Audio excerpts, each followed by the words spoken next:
고등어 통조림은 몸에 좋다. 다들 그렇게 알고 계시죠? 그런데 오늘 저는 그 상식을 완전히 뒤집는 이야기를 하려고 합니다. 지금까지 건강을 위해 고등어 통조림을 드셨다면 혹시 국물은 어떻게 하셨습니까? 기름 같아서 버리셨습니까? 짤 것 같아서 따라 버리셨습니까? 아니면 그냥 살코기만 덜어서 반찬처럼 드셨습니까? 그렇다면 안타깝지만 좋은 음식을 먹고도 가장 중요한 부분을 통째로 버리고 계셨을 가능성이 큽니다. 많은 분들이 이렇게 말씀하십니다. 몸에 좋다길래 꾸준히 먹었는데 혈압은 그대로고 피로도 그대로라고요. 그 이유가 뭔지 아십니까? 나이 때문이 아닙니다. 체질 때문도 아닙니다. 먹는 방법이 잘못됐기 때문입니다. 아무리 좋은 재료도 먹는 방식이 틀리면 효과는 절반에도 미치지 못합니다. 오히려 잘못된 조리 습관 때문에 영양소를 스스로 날려버리고 있다는 사실을 모르는 분들이 너무나 많습니다. 저는 30년간 혈관 노화와 중장년 식습관을 연구해온 박사 김도윤입니다. 그동안 수천 명의 식습관을 분석하면서 한 가지 공통된 패턴을 발견했습니다. 10명 중 9명은 고등어 통조림을 먹으면서도 그 효과를 절반도 제대로 활용하지 못하고 있었습니다. 먹고는 있는데 방법이 틀렸기 때문입니다. 오늘은 고등어 통조림의 효과를 최대한 끌어올리는 단 하나의 핵심 식재료와 절대 해서는 안 되는 3가지 습관을 말씀드리겠습니다. 이걸 모르면 건강식도 그냥 평범한 반찬이 됩니다. 지금 고등어 통조림을 드시고 계신 분이라면 더욱 집중해서 들어주세요. 지금까지의 방식을 바꾸는 것만으로도 전혀 다른 결과를 경험하실 수 있습니다. 오늘 영상을 끝까지 보신 분들은 분명히 다음번에 고등어 통조림을 여는 방식이 달라질 겁니다. 준비되셨습니까? 그럼 시작하겠습니다. 혹시 지금까지 고등어 통조림 국물을 어떻게 하셨는지 댓글에 먼저 남겨보시겠어요? 제가 상담하면서 만났던 68세 박영수님 이야기를 먼저 해드리겠습니다. 박영수님은 혈관 관리에 좋다는 이야기를 주변에서 듣고 거의 매일 고등어 통조림을 드셨습니다. 성실하게 꾸준히 몇 달을 드셨는데도 별다른 변화가 없었습니다. 피로감도 그대로였고 혈관 건강 지표도 뚜렷하게 개선되지 않았습니다. 왜 효과가 없는 걸까? 혹시 내 몸이 이미 너무 늦은 건 아닐까 하는 생각까지 드셨다고 했습니다. 식습관을 꼼꼼하게 살펴보니 3가지 문제가 보였습니다. 국물은 항상 모두 버리고 계셨고 찌개에 넣어 오래 푹 끓이고 계셨습니다. 그리고 살코기만 혼자 반찬으로 드시고 있었습니다. 어느 것 하나 크게 잘못된 것처럼 보이지 않죠. 오히려 상식적으로 그렇게 먹어야 한다고 생각하실 수도 있습니다. 그런데 바로 그 상식이 문제였습니다. 저는 딱 3가지만 바꿔보자고 했습니다. 국물을 버리지 말 것, 오래 끓이지 말 것, 그리고 양파를 반드시 함께 먹을 것. 거창한 방법이 아니었습니다. 재료를 바꾼 것도 더 많이 먹으라고 한 것도 아니었습니다. 단지 먹는 방식을 조금 바꾼 것 뿐이었습니다. 한 달 뒤 박영수님에게 연락이 왔습니다. 아침에 일어날 때 피로감이 줄었다고 하셨습니다. 머리가 맑아졌고 계단을 오를 때 숨이 덜 찬다는 말씀도 하셨습니다. 같은 음식인데 조합 하나의 차이였습니다. 먹는 방법을 바꿨을 뿐인데 몸이 달라지기 시작한 겁니다. 오늘 이 영상에서 말씀드릴 내용은 여러분의 식습관 관리 방식을 완전히 바꿀 수 있는 중요한 지혜입니다. 끝까지 보지 않으시면 가장 중요한 실천법을 놓치게 됩니다. 특히 마지막에 나오는 혈관과 뇌를 동시에 관리하는 실전 전략은 오늘 당장 실천하실 수 있는 내용이니 절대 그냥 넘기지 마세요. 이런 중요한 정보를 더 많은 분들이 알 수 있도록 구독과 좋아요로 응원해 주세요. 이 채널은 여러분의 건강한 노년을 진심으로 응원합니다. 끝까지 보시면 왜 고등어 통조림에 이것 하나를 더해야 하는지 분명히 이해하시게 될 겁니다. 이제 본격적으로 고등어 통조림을 망치는 3가지 습관부터 하나씩 짚어보겠습니다. 고등어 통조림에서 가장 중요한 성분은 오메가3 지방산입니다. 혈관 벽의 탄력을 유지하고 혈중 중성지방 수치를 낮추는 데 실질적인 역할을 하는 성분이죠. 심장 건강은 물론이고 뇌혈관의 유연성을 유지하는 데도 깊이 관여합니다. 나이가 들수록 혈관이 딱딱해지고 탄력을 잃어가는데 오메가3는 그 속도를 늦추는 데 중요한 역할을 합니다. 그런데 이 오메가3 지방산이 어디에 집중되어 있는지 아십니까? 바로 기름층, 즉 국물 부분에 집중되어 있습니다. 한국영양학회 자료에서도 지방산은 수용액보다 기름 성분이 풍부한 부분에 훨씬 많이 함유되어 있다고 보고합니다. 그런데 많은 분들이 그 국물을 기름처럼 보여서 혹은 짤 것 같아서 그냥 버리고 계십니다. 보기에 기름져 보인다는 이유만으로 가장 중요한 부분을 매번 버리고 계신 겁니다. 겉모습만 보고 판단하다가 정작 핵심을 놓치고 있었던 것이죠. 제가 상담하면서 만났던 72세 이정호 님도 마찬가지였습니다. 이정호 님은 고등어 통조림을 꾸준히 드시면서도 국물은 항상 버리셨습니다. 기름기가 부담스럽다고 하셨습니다. 그런데 몇 달을 드셔도 체감되는 변화가 거의 없으셨습니다. 그 이유가 바로 가장 핵심적인 영양 성분을 매번 버리고 계셨기 때문이었습니다. 국물을 버리는 순간 고등어 통조림의 혈관 효과는 절반 이하로 줄어든다고 봐도 과언이 아닙니다. 이정호 님은 국물을 살리는 방식으로 바꾼 뒤 같은 양을 드시면서도 훨씬 더 빠르게 변화를 느끼셨다고 하셨습니다. 작은 습관 하나가 이렇게 큰 차이를 만들어냅니다. 실천 방법은 아주 단순합니다. 국물을 따로 버리지 말고 덮밥 양념으로 그대로 활용하시거나 무침 요리에 함께 섞어 드십시오. 두부를 살짝 으깨어 국물과 함께 버무려 드시는 방법도 좋습니다. 여기서 한 가지 주의할 점은 국물 자체에 나트륨이 있으므로 다른 양념은 조금 줄여서 전체 짠맛의 균형을 맞추는 것이 중요합니다. 처음에는 맛이 낯설게 느껴지실 수도 있습니다. 그런데 한두 번만 드셔보시면 오히려 고소하고 깊은 맛이 밥과 너무 잘 어울린다는 걸 금방 느끼실 겁니다. 지금까지 국물을 버리고 계셨다면 오늘부터는 절대 그냥 버리지 마세요. 혹시 지금도 국물을 버리고 계셨습니까? 다음으로 많은 분들이 하시는 실수는 고등어 통조림을 찌개에 넣고 오래 끓이는 것입니다. 생선 비린내를 잡으려고 혹은 국물 맛을 내려고 10분, 15분씩 팔팔 끓이는 경우가 많습니다. 그런데 오메가3 지방산은 고온에 매우 취약합니다. 온도가 높아질수록 산화가 빠르게 진행되어 본래의 효능이 급격히 떨어집니다. 해외 영양학 연구에서도 지방산이 풍부한 생선을 고온에서 장시간 가열하면 지방산의 산화가 크게 증가한다는 사실이 보고되어 있습니다. 좋은 성분을 열로 직접 파괴하고 있는 셈이죠. 더 나아가 산화된 지방산은 오히려 혈관에 부담을 줄 수 있다는 점도 꼭 기억해 두시기 바랍니다. 건강을 위해 먹는 음식이 조리 방법 하나 때문에 오히려 부담이 되는 상황이 생길 수 있다는 겁니다.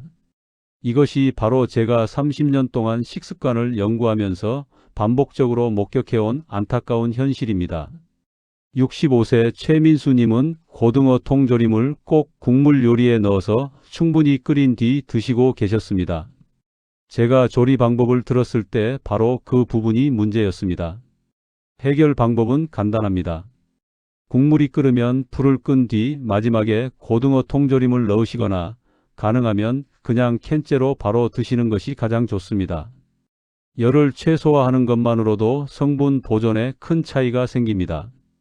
비린내가 걱정되신다면 생강을 얇게 썰어 곁들이시면 충분히 잡을 수 있습니다. 굳이 오래 끓일 필요가 없습니다. 지금 고등어 통조림을 찌개에 넣고 푹 끓이고 계시지는 않습니까? 세 번째 문제는 단독으로 드시는 습관입니다.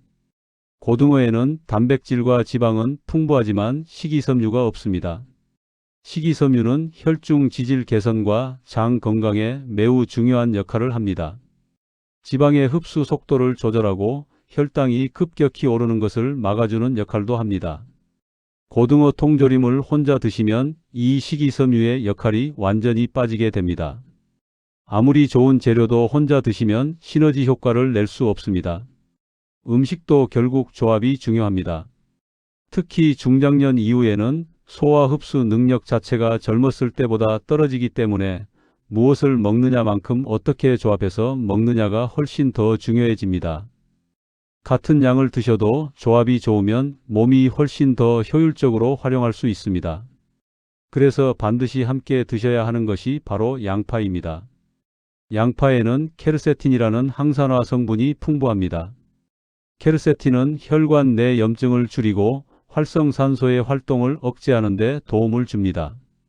특히 혈소판이 과도하게 뭉치는 것을 억제하는 효과도 있어 혈전 예방에도 긍정적인 영향을 준다는 연구 결과가 있습니다. 여기에 양파 자체의 식이섬유까지 더해지면 고등어 통조림의 지방 성분이 훨씬 더 이롭게 활용될 수 있는 환경이 만들어집니다. 실천 방법은 양파를 얇게 썰어 날 것 그대로 곁들이거나 살짝 볶아서 함께 드시는 것입니다. 한 가지 주의할 점은 양파를 물에 오래 담가두면 케르세틴 같은 수용성 성분이 빠져나갈 수 있으니 씻은 뒤 바로 드시는 것이 좋습니다. 고등어 통조림, 지금까지 그냥 반찬처럼만 혼자 드시고 계셨습니까? 국물을 살리고 열을 최소화하고 양파를 더하는 것, 이 세 가지 습관을 바꾸는 것만으로도 고등어 통조림의 효과는 완전히 달라집니다. 이제 이 효과를 더욱 끌어올리는 실전 전략을 말씀드리겠습니다. 양파를 기본으로 더한다면 여기서 한 걸음 더 나아가 효과를 더욱 높일 수 있는 방법들이 있습니다. 지금부터 말씀드리는 조합들은 특별한 재료가 필요한 것이 아닙니다. 집에 이미 있는 것들로 충분합니다. 비싼 건강기능식품을 따로 구입하실 필요도 없습니다. 식탁 위에 있는 재료들을 어떻게 조합하느냐의 문제입니다. 건강은 멀리 있지 않습니다. 매일 드시는 밥상 위에서 이미 시작될 수 있습니다. 먼저 식초 한 스푼을 더해 보십시오. 식초의 산성 성분은 고등어 통조림에 함유된 칼슘과 미네랄의 흡수를 돕는 역할을 합니다. 뼈 건강이 걱정되시는 분들, 특히 60대 이상 여성분들에게 특히 권장하고 싶습니다. 골밀도가 낮아지는 시기에 칼슘 흡수율을 조금이라도 높이는 것은 매우 중요합니다. 방법은 아주 간단합니다. 고등어 통조림을 드실 때 식초 작은 숟가락 하나를 살짝 뿌려 드시거나 양파 무침을 만드실 때 식초를 함께 섞으시면 됩니다. 새콤한 맛 덕분에 비린내도 잡히고 식욕도 돋아납니다. 주의할 점은 식초를 과다 섭취하면 위에 부담이 될 수 있으니 작은 숟가락 하나 정도로 충분합니다. 위가 약하신 분들은 공복보다는 식사 중간에 드시는 것이 더 좋습니다. 식초를 고등어 통조림에 더해 보신 적 있으십니까? 다음으로 미역을 함께 활용하시는 것을 권해드립니다. 미역의 풍부한 알긴산 성분은 나트륨 배출을 돕는 역할을 합니다. 고등어 통조림 자체에 나트륨이 일부 포함되어 있는 만큼 미역을 함께 드시면 나트륨 균형을 맞추는 데 큰 도움이 됩니다. 알긴산은 장 속에서 젤 형태로 변해 콜레스테롤과 불필요한 지방 성분을 흡착해 배출하는 역할도 합니다. 미역국에 고등어 통조림을 넣거나 건미역을 물에 불려서 함께 무쳐 드시는 방법이 가장 간편합니다. 혈압이 걱정되시는 분들은 특히 이 조합을 꼭 시도해 보시길 권합니다. 미역은 구하기도 쉽고 가격도 부담 없으니 오늘 바로 시작해 보실 수 있습니다. 국물 요리에 미역을 한번 더해 보시겠습니까? 그리고 아침 식사 활용에 대해서도 말씀드리고 싶습니다. 많은 분들이 아침에 빵이나 간단한 것으로 때우시는 경우가 많습니다. 그런데 아침 단백질 섭취는 하루 근육 유지와 에너지 대사에 매우 중요한 역할을 합니다. 특히 60대 이후에는 근감소가 빠르게 진행되기 때문에 아침에 충분한 단백질을 섭취하는 것이 더욱 중요합니다. 고등어 통조림 반 캔만 아침에 추가하셔도 단백질 보강에 큰 도움이 됩니다. 따뜻한 밥 위에 양파와 함께 올려 덮밥 형태로 드시면 맛도 좋고 영양도 충분합니다. 달걀 하나를 함께 드시면 단백질은 물론 비타민도 함께 보충할 수 있어 더욱 좋습니다. 아침 식단에 단백질이 충분하게 들어가고 있는지 한번 돌아보시겠습니까? 또 한 가지 중요한 것은 꾸준함입니다. 고등어 통조림의 효과는 한두 번 드셔서 나타나는 것이 아닙니다. 주 3회 이상 꾸준히 드실 때 오메가3 지방산의 혈중 농도가 유지되고 혈관 건강에 실질적인 영향을 줄 수 있습니다. 한국식품영양학회 연구에서도 오메가3는 단기 섭취보다 일정 기간 이상 꾸준히 섭취했을 때 혈중 중성지방 개선 효과가 뚜렷하게 나타난다고 보고하고 있습니다. 반대로 매일 지나치게 많이 드실 필요도 없습니다. 적당한 양을 꾸준히 올바른 방법으로 드시는 것이 핵심입니다. 꾸준함이야말로 어떤 건강관리에서도 가장 강력한 무기입니다. 작심삼일이 되지 않도록 처음부터 너무 무리한 계획보다는 주 3회라는 현실적인 목표부터 시작해 보시기 바랍니다. 이번 주부터 주 3회를 목표로 시작해 보시겠습니까? 마지막으로 보관 방법에 대해서도 한 말씀 드립니다. 고등어 통조림을 한 번에 다 드시기 어렵다면 남은 것은 캔 그대로 보관하지 마시고 반드시 다른 밀폐 용기에 옮겨 냉장 보관하십시오. 캔 내부는 개봉 후 산화가 빠르게 진행될 수 있습니다. 특히 금속 캔은 개봉 후 공기와 접촉하면서 산화 속도가 더 빨라질 수 있습니다. 밀폐 용기에 옮겨 하루 이틀 안에 드시는 것이 좋습니다. 좋은 재료를 샀으면 끝까지 제대로 관리하는 것이 진짜 건강관리입니다. 고등어 통조림 하나를 사더라도 올바르게 보관하고 올바른 방법으로 드시는 것. 이 작은 차이가 6개월, 1년 뒤 여러분의 혈관 건강을 결정합니다. 국물을 살리고 열을 줄이고 양파에 식초와 미역까지 더한다면 고등어 통조림은 단순한 반찬이 아니라 혈관과 뇌 건강을 동시에 챙기는 실전 식단이 됩니다. 이제 오늘 배운 내용을 깔끔하게 정리해 드리겠습니다. 오늘 제가 말씀드린 핵심을 다시 한번 정리해 드리겠습니다. 고등어 통조림은 분명히 좋은 음식입니다.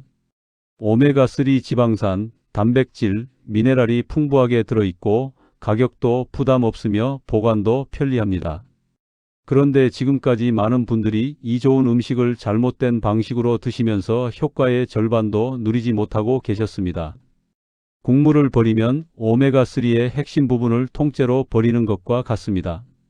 오래 끓이면 열에 의해 지방산이 산화되어 그 효능이 크게 줄어듭니다. 단독으로 드시면 식이섬유와 항산화 성분이 빠져 혈관에 미치는 긍정적 영향이 절반에 그칩니다. 반대로 국물을 활용하고 양파를 곁들이고 식초 한 스푼을 더하면 고등어 통조림은 혈관 관리 식단으로 완전히 달라집니다. 미역까지 더하면 나트륨 배출까지 도우니 혈압이 걱정되시는 분들에게 더할 나위 없이 좋은 조합이 됩니다. 잘못 드시면 몇 달이 지나도 변화가 없습니다. 제대로 드시면 적은 양으로도 몸이 달라지기 시작합니다. 68세 박영수 님처럼 3가지 습관만 바꿨는데 한 달 뒤 아침 피로감이 줄고 계단 오르기가 수월해지는 경험을 하실 수 있습니다. 나이 때문이 아닙니다. 방법의 차이입니다. 오늘 당장 실천하실 수 있는 단 한 가지를 말씀드리겠습니다. 다음번에 고등어 통조림을 여시면 국물을 버리지 마십시오. 그 국물에 얇게 썬 양파를 더해서 그대로 드십시오. 그것 하나만으로도 지금까지와는 다른 결과가 시작됩니다. 특별한 재료도 비싼 건강식품도 필요 없습니다. 있는 것을 제대로 먹는 것, 그것이 진짜 건강관리입니다.